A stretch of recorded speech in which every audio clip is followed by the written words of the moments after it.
My name is Teresa-Esmeralda Sanchez. I'm a visual artist and I'm from New York State, both the Hudson Valley and New York City.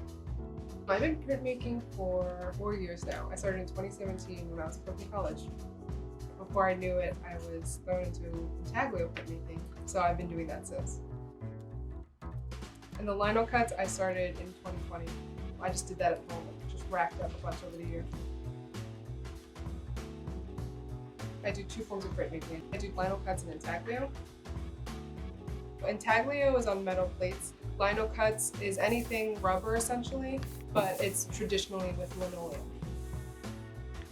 The static prints came to be because I had already established my production company, Static Sifting Films, and I was getting a lot of attention about my prints. At that time in my filmmaking career, I really felt like I could do this as an extension of the production company that I run. A lot of my printmaking is intuition-based. A lot of my early drawings, and especially my early prints, were extremely meditative. I was going through some extreme transformations at the time, and it just became my outlet. The prints I made were just manifestations of like where I was mentally at the time, trying to maneuver through the changes I was going through.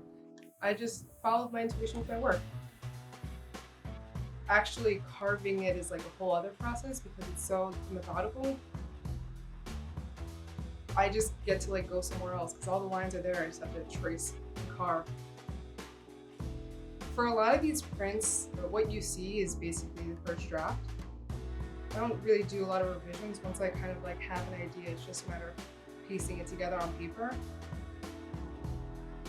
The extra details come when I transfer it onto the linocut because there's this whole other process that happens where what I thought it was transforms. And it's the same thing with filmmaking, right? It's like you bring it into the editing studio and then you're like, well, what if I carve this out a little bit and like give this a little bit more light?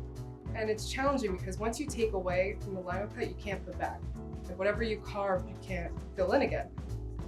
Once it comes to the press, it's almost like a bittersweet moment because I've spent so much time creating this image and now it's the reverse of what I started with. And in a way it almost feels like all my pieces are self-portraits. But you never know what you're gonna get each time. Once you get the moves, it just